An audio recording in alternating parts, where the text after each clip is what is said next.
বিজ্ঞানীরা খুঁজে পেয়েছেন জীবন্ত জাহান্নাম বা জীবন্ত নরক। অবিশ্বাস্য শোনালেও এটি একদম সত্য। এই জীবন্ত জাহান্নাম মহাকাশে ঘুরে বেড়ানো একটি গ্রহ। বন্ধুরা, খুব সাম্প্রতিক সময়ে বিজ্ঞানীদের মধ্যে আলোড়ন ফেলে দিয়েছে নতুন আবিষ্কৃত একটি গ্রহ। একেই বলা হচ্ছে মহাকাশের জীবন্ত নরক, কারণ এর ভেতরে গিজগিজ করছে অসংখ্য আগ্নেয়গিরি, আর তাতে প্রতিক্ষণেই অগ্ন্যুৎপাত হচ্ছে। আগ্নেয়গিরির জ্বলন্ত লাভায় ভরপুর গ্রহের সমস্ত মাটি।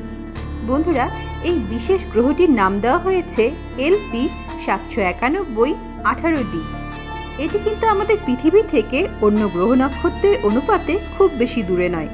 পৃথিবী থেকে এই গ্রহটির দূরত্ব 90 আলোকবর্ষ। যারা আলোকবর্ষ কি জানো না তাদের বলছি, আলো 1 সেকেন্ডে 3 লক্ষ কিলোমিটার পথ অতিক্রম করতে পারে। 1 বছর বা 365 দিনে আলো যে পরিমাণ দূরত্ব অতিক্রম করে তাকে আলোকবর্ষ বলা হয়। মহাকাশের যে কোনো গ্রহ, নক্ষত্র, তারা, গ্যালাক্সির দূরত্ব পরিমাপে এই আলোকবর্ষই ব্যবহার করা হয়। গ্রহটি আমাদের পৃথিবী থেকে সামান্য বড় এবং নাসার বিজ্ঞানীরা বলছেন এটি একটি অপেক্ষাকৃত ছোট আকারের বামন নক্ষত্রকে প্রদক্ষিণ করছে। সৌরজগতের বাইরে ক্রেটার নক্ষত্রপুঞ্জে এই বিশেষ গ্রহটির অবস্থান। চলো আজকে সায়েন্স মিস্ট্রি অ্যান্ড মোর চ্যানেলের এই পর্বে এই ভয়ঙ্কর গ্রহটি নিয়ে তোমাদের বিস্তারিত জানাই। বিখ্যাত নেচার জার্নালে গ্রহটি নিয়ে বিজ্ঞানীদের পর্যবেক্ষণ প্রকাশিত হয়েছে।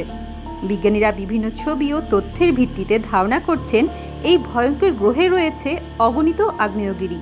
সেখান থেকে সারাক্ষণই লাভা বের হয়ে সারা গ্রহে ছড়িয়ে যাচ্ছে।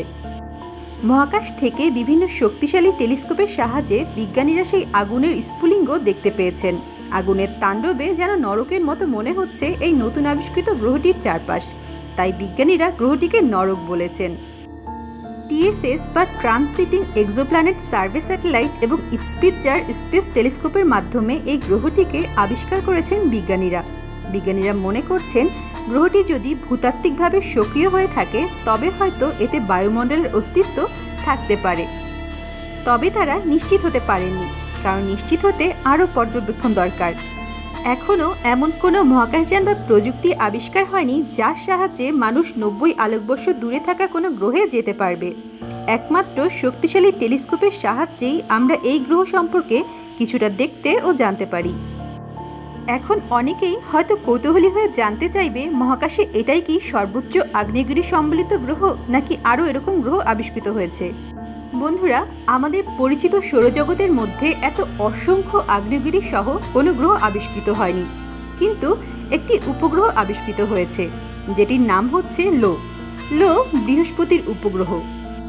তবে লোর আগ্নেয়গিরির সংখ্যা বেশি না নতুন আবিষ্কৃত গ্রহটির আগ্নেয়গিরির সংখ্যা বেশি তা কিন্তু এখনও জানা যায়নি। ভবিষ্যতে হয়তো আমরা জানতে পারব। বন্ধুরা, প্রচলিত বিশ্বাসে আমরা মানুষরা যেরকম নরক বা জাহান্নামের বর্ণনা শুনতে পাই, ঠিক তেমনই লাভার সমুদ্রে ঘেরা গনগনে আঁচ ও ভয়ঙ্কর আগুনের কারণে বিজ্ঞানীরা এই গ্রহটিকে জাহান্নাম বা নরক বলে সম্বোধন করেছেন। বন্ধুরা, কেমন লাগলো আজকের পর্ব কমেন্টে লিখে জানিও। বাংলা ভাষায় বিজ্ঞান, মহাকাশ ও রহস্যের এরকম ভিডিও দেখতে চাইলে এই চ্যানেলটিকে লাইক ও সাবস্ক্রাইব করে রাখো। ভিডিওটি দেখার জন্য অসংখ্য ধন্যবাদ।